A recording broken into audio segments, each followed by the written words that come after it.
Excelentíssimo senhor presidente do Congresso Nacional, senador Rodrigo Pacheco, excelentíssimo senhor presidente da Câmara dos Deputados, deputado Arthur Lira, excelentíssima senhora presidenta do Supremo Tribunal Federal, ministra Rosa Weber, meu querido companheiro vice-presidente da República, Geraldo Alckmin, senhoras e senhores chefes de estados e de governo que nos prestigiam, senhor primeiro secretário da mesa da Câmara dos Deputados, deputado Luciano Bivar, senhor procurador-geral da República, Augusto Aras,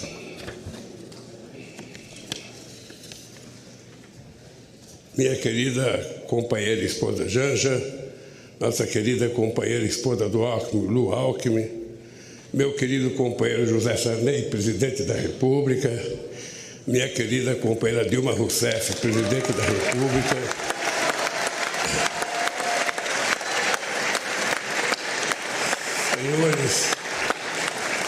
senhores parlamentares, senhoras e senhores chefes de delegação estrangeira, meus amigos e minhas amigas.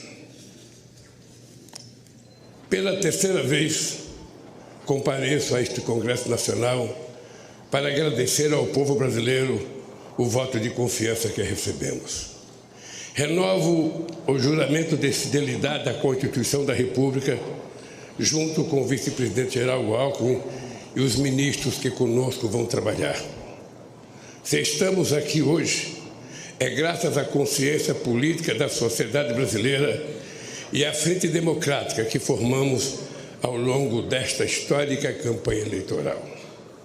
Foi a democracia a grande vitoriosa nesta eleição, superando a maior mobilização de recursos públicos e privados que já se viu, as mais violentas ameaças à liberdade do povo, a mais abjeta campanha de mentiras e de ódio tramada para manipular e constranger o eleitorado brasileiro.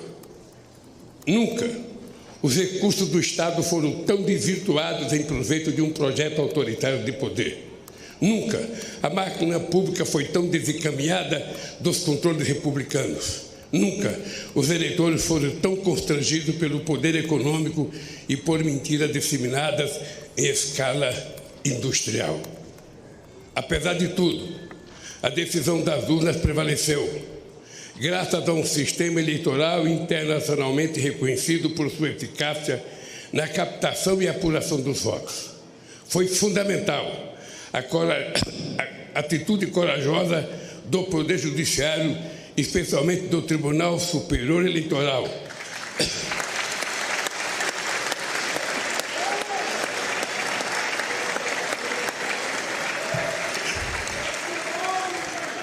para fazer prevalecer a verdade das urnas sobre as violências de seus detratores. Senhoras e senhores, ao retornar a este plenário da Câmara dos Deputados, onde participei da Assembleia Constituinte de 1988, recordo com emoção os embates que travamos aqui democraticamente para inscrever na Constituição o mais amplo conjunto de direitos sociais, individuais e coletivos, em benefício da população e da soberania nacional. 20 anos atrás, quando fui eleito presidente pela primeira vez, ao lado do companheiro vice-presidente José Alencar, iniciei o discurso de posse com a palavra mudança. A mudança que pretendíamos era simplesmente concretizar os preceitos constitucionais, a começar pelo direito à vida digna, sem fome, com acesso ao emprego, à saúde e à educação. Disse naquela ocasião que a missão de minha vida estaria cumprida quando cada brasileiro e brasileira pudesse fazer 3 refeições por dia.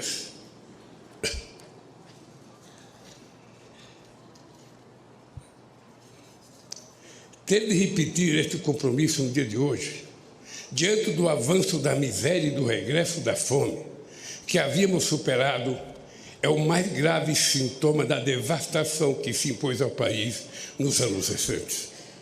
Hoje, nossa mensagem ao Brasil é de esperança e reconstrução.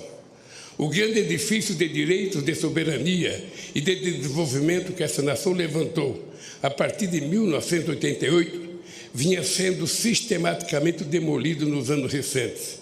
É para reerguer este edifício de direitos e valores nacionais que vamos dirigir todos os nossos esforços.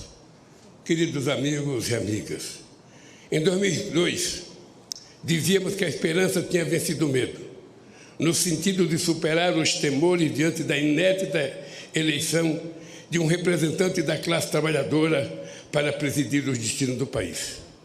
Em 8 anos de governo, deixamos claro que os temores eram infundados. Do contrário, não estaríamos aqui novamente.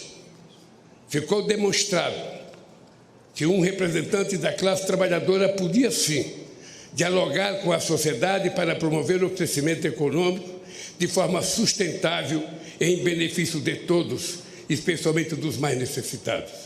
Ficou demonstrado que era possível, sim, governar este país com a mais ampla participação social, incluindo os trabalhadores e os mais pobres no orçamento e nas decisões do governo.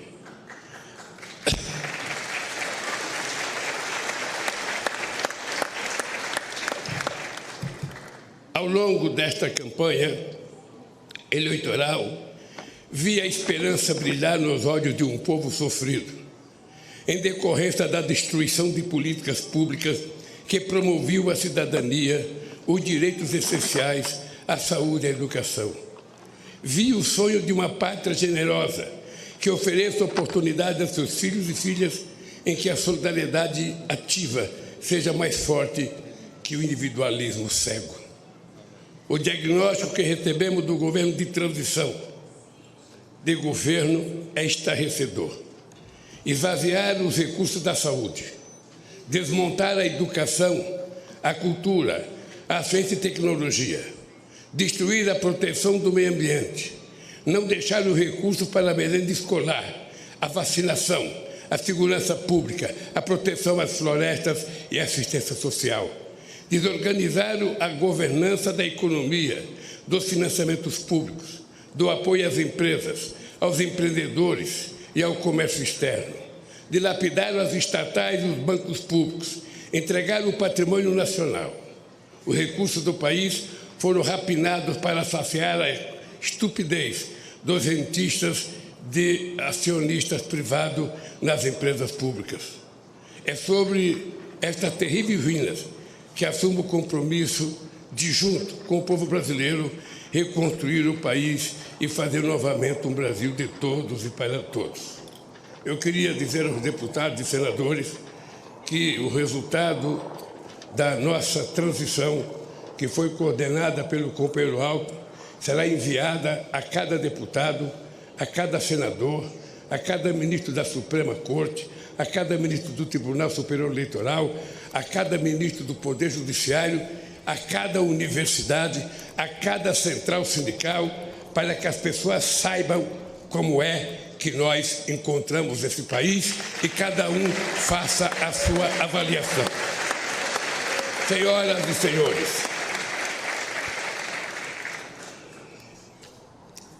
diante do desastre orçamentário que recebemos, apresentamos ao Congresso Nacional proposta que nos permitiu apoiar a imensa camada da população que necessita do Estado para simplesmente sobreviver. Quero agradecer à Câmara e ao Senado pela sensibilidade frente às urgências do povo brasileiro. Resisto à atitude extremamente irresponsável do Supremo Tribunal Federal e do Tribunal de Contas da União frente às situações que distorciam a harmonia dos poderes. Fiz assim fiz, porque não seria justo nem correto pedir paciência para quem tem fome. Nenhuma nação se ergueu nem poderá se erguer sobre a miséria do seu povo. Os direitos e interesses da população, o fortalecimento da democracia e a retomada da soberania nacional serão os pilares de nosso governo. Esse compromisso começa pela garantia de do programa Bolsa Família renovado, mais forte e mais justo, para atender a quem mais necessita. Nossas primeiras ações visam resgatar da fome 33 milhões de pessoas e resgatar da pobreza mais de 100 milhões de brasileiros e brasileiras que suportaram a mais dura carga do projeto de destruição nacional que hoje se encerra. Senhoras e senhores, esse processo eleitoral também foi caracterizado pelo contraste entre distintas visões de mundo. A nossa, centrada na solidariedade e na participação política e social para a definição democrática dos destinos do país. A outra, no individualismo, na negação da política, na destruição do Estado em nome de supostas liberdades individuais. A liberdade que sempre defendemos é a de viver com dignidade, com pleno direito de expressão e manifestação e, sobretudo, de organização. A liberdade que eles pregam é a de oprimir o vulnerável, massacrar o oponente e impor a lei do mais forte acima das leis da civilização. O nome disso é barbárie.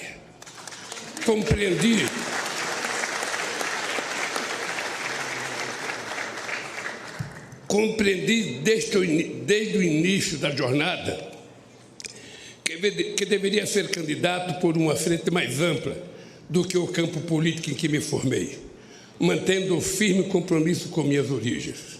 Esta frente se consolidou para impedir o retorno do autoritarismo no país. A partir de hoje, a lei de acesso à informação voltará a ser cumprida. O portal da transparência voltará a cumprir seu papel. Os controles republicanos voltarão a ser exercidos para defender o interesse público. Não carregamos nenhum ânimo de revanche contra os que tentaram subjugar a nação a seus desígnios pessoais e ideológicos, mas vamos garantir o primado da lei. Quem errou responderá por seus erros, com direito à ampla defesa dentro do devido processo legal. O mandato que recebemos à frente a adversários inspirados no fascismo será defendido com os poderes que a Constituição confere à democracia. Ao ódio responderemos com amor, à mentira com a verdade, ao terror e à violência responderemos com as leis e suas mais duras consequências. Sob os ventos da redemocratização dizíamos: ditadura nunca mais. Hoje, depois do terrível desafio que superamos, devemos dizer: democracia para sempre.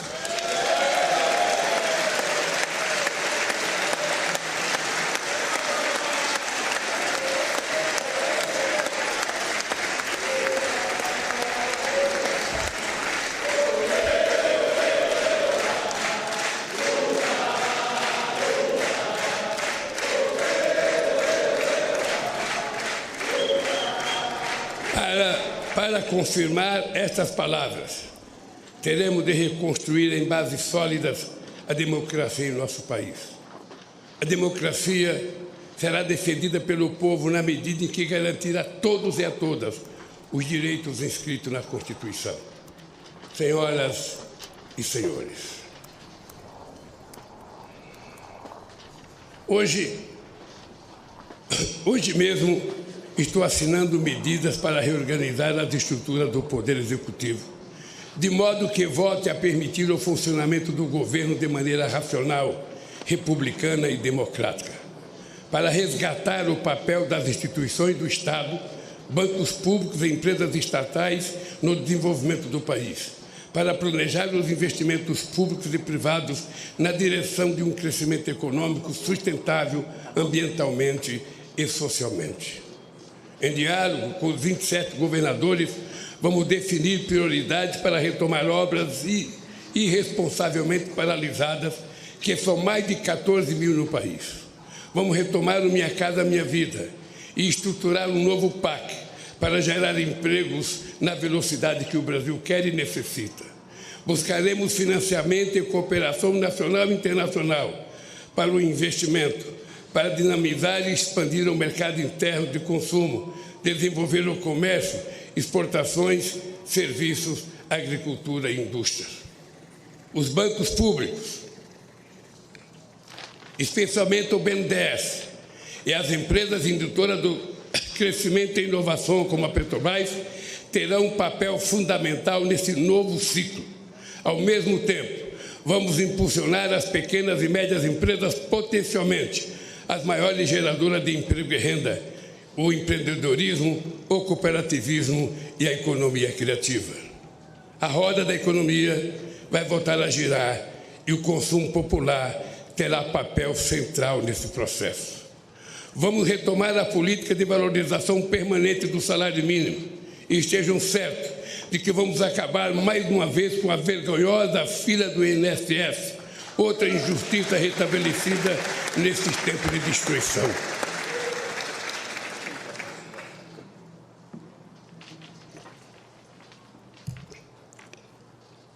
Vamos dialogar de forma tripartite, governo, centrais sindicais e empresariais, sobre uma nova legislação trabalhista, garantir a liberdade de empreender ao lado da proteção social é um grande desafio nos tempos de hoje. Senhoras e senhores, o Brasil é grande demais para renunciar ao seu potencial produtivo. Não faz sentido importar combustíveis, fertilizantes, plataformas de petróleo, microprocessadores, aeronaves e satélites. Temos capacidade técnica, capitais e mercado em grau suficiente para retomar a industrialização e a oferta de serviços em nível competitivo. O Brasil pode e deve figurar na primeira linha da economia global. Caberá ao Estado articular a transição digital e trazer a indústria brasileira para o século XXI, com uma política industrial que apoia a inovação, estimula a cooperação público-privada, fortaleça a ciência e tecnologia e garanta acesso a financiamentos com custos adequados. O futuro pertencerá a quem investir na indústria do conhecimento, que será objeto de uma estratégia nacional planejada em diálogo com o setor produtivo, centro de pesquisa de universidades, junto com o Ministério da Ciência e Tecnologia e Inovação, os bancos públicos estatais, agências de fomento à pesquisa. Nenhum outro país tem as condições do Brasil para se tornar uma grande potência ambiental, a partir da criatividade da bioeconomia e dos empreendimentos da sociobiodiversidade.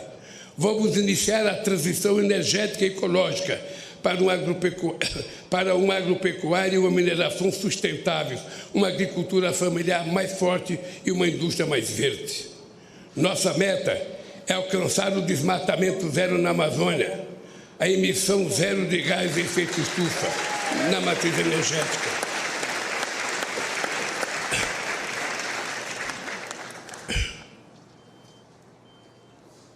Além de estimular o reaproveitamento de pastagens degradadas, o Brasil não precisa desmatar para manter e ampliar sua estratégica fronteira agrícola.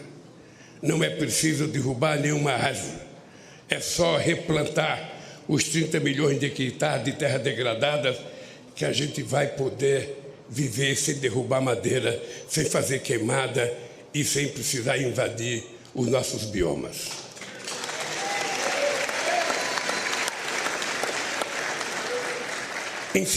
Incentivaremos, sim, a prosperidade na terra, liberdade e oportunidade de criar, plantar e colher continuará sendo nosso objetivo.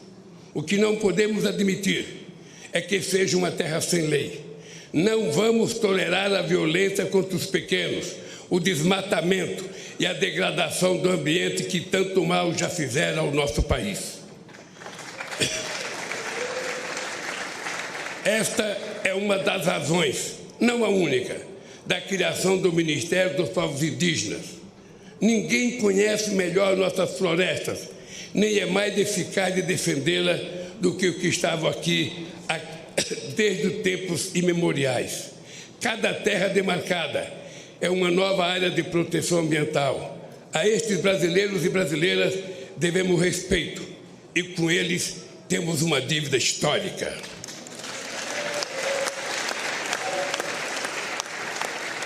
Vamos revogar todas as injustiças cometidas contra os povos indígenas.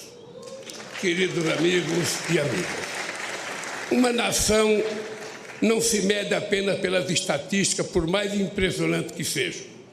Assim como o ser humano, uma nação se expressa verdadeiramente pela alma de seu povo.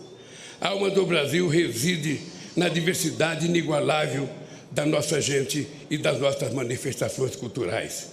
Estamos refundando o Ministério da Cultura, com a ambição de retornar mais intensamente às políticas de incentivo e de acesso aos bens culturais interrompida pelo obscurantismo nos últimos anos.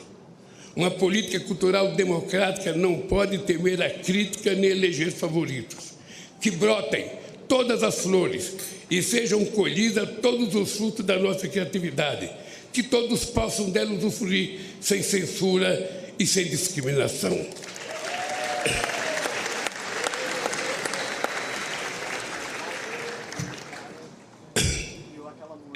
Não é admissível que negros e pardos continuem sendo a maioria pobre e oprimida de um país construído com o suor e sangue de seus ascendentes africanos. Criamos o Ministério da Promoção da Igualdade Racial para ampliar a política de cotas nas universidades e no serviço público, além de retomar as políticas voltadas para o povo negro e pardo na saúde, educação e cultura. É inadmissível que as mulheres recebam menos que os homens realizando a mesma função, que não sejam reconhecidas em um mundo político machista, que sejam assediadas impunemente nas ruas e no trabalho, que sejam vítimas de violência dentro e fora de casa. Estamos refundando também o Ministério das Mulheres para demolir esse castelo secular de desigualdade e preconceito.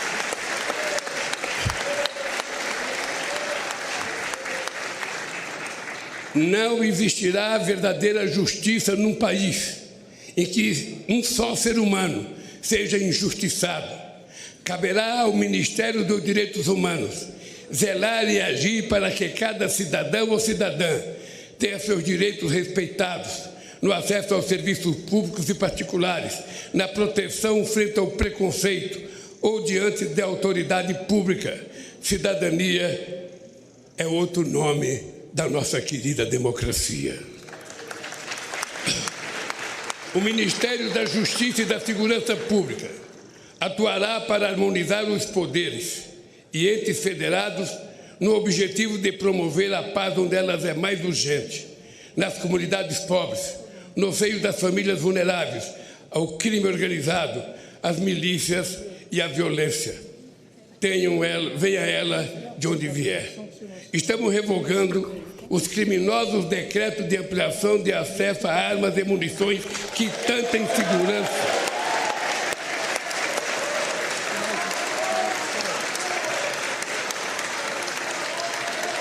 insegurança e tanto mal causaram às famílias brasileiras. O Brasil não quer e não precisa de armas na mão do povo. O Brasil precisa de segurança. O Brasil precisa de livro, de educação e de cultura para que a gente possa ser um país mais justo.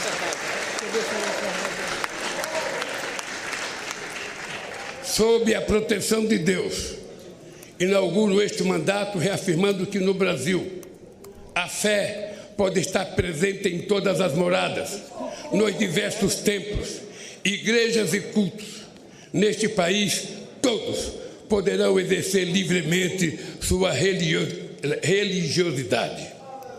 Senhoras e senhores, o período que se encerra foi marcado por uma das maiores tragédias da história, a pandemia de Covid-19.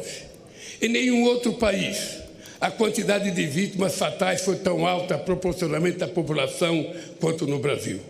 Um dos países mais preparados para enfrentar as emergências sanitárias, graças à competência do nosso sistema único de saúde e da competência de vacinação do nosso povo.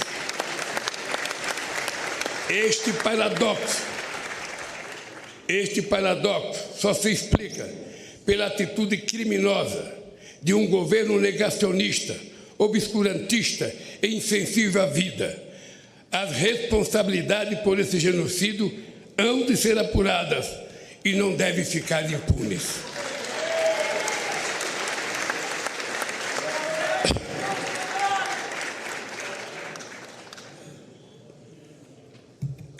O que nos cabe no momento é prestar solidariedade aos familiares, pais, órfãos, irmãos e irmãs de quase 700 mil vítimas da pandemia. O SUS é provavelmente a mais democrática das instituições criada pela Constituição de 88. Certamente por isso foi a mais perseguida desde então e foi também a mais prejudicada por uma estupidez chamada teto de gastos que haveremos de revogar.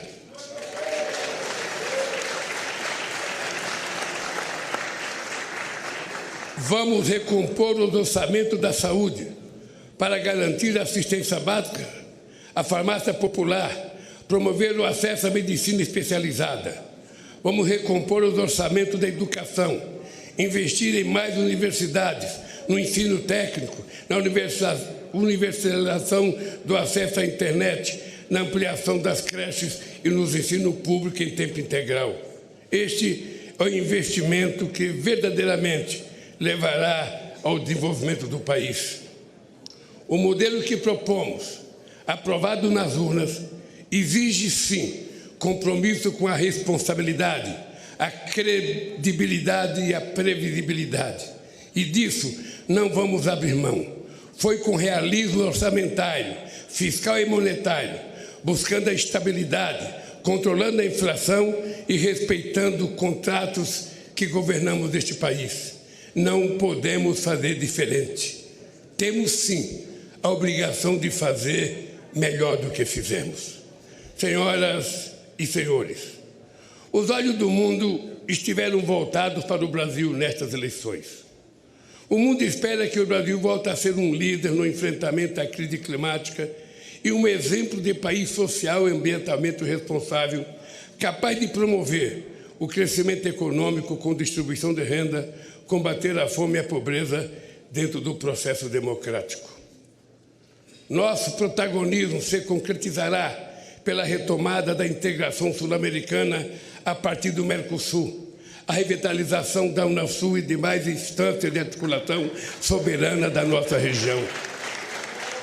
Sobre esta base, poderemos reconstruir o diálogo ativo e altivo com os Estados Unidos, a comunidade europeia, a China, os países do Oriente e outros atores globais, fortalecendo os BRICS e a cooperação com os países da África e rompendo o isolamento a que o país foi submetido nesses últimos tempos. O Brasil tem de ser dono de si mesmo, dono do seu destino. Tem de voltar a ser um país soberano. Somos responsáveis pela maior parte da Amazônia e por vastos biomas, grandes aquíferos, jazidas de minérios, petróleo e fontes de energia limpa. Com soberania e responsabilidade, seremos respeitados para compartilhar essa grandeza com a humanidade, solidariamente, jamais com subordinação. A relevância da eleição no Brasil refere-se, por fim, às ameaças que o modelo democrático vem enfrentando ao redor do planeta. Articula-se uma onda de extremismo autoritário que dissemina o ódio e a mentira por meios tecnológicos que não se submete a controles transparentes. Defendemos a plena liberdade de expressão, cientes de que é urgente criarmos instâncias democráticas de acesso à informação confiável e de responsabilização dos meios pelos quais o veneno do ódio e da mentira são inoculados. Este é um desafio civilizatório, da mesma forma que a superação das guerras, da crise climática e da fome e da desigualdade no planeta. Reafirmo para o Brasil e para o mundo a convicção de que a política, em seus mais elevados sentidos, e apesar de todas as suas limitações, é o melhor caminho para o diálogo entre os interesses divergentes para a construção pacífica de consenso. Negar a política e desvalorizá-la e criminalizá-la é o caminho da barbárie e das tiranias.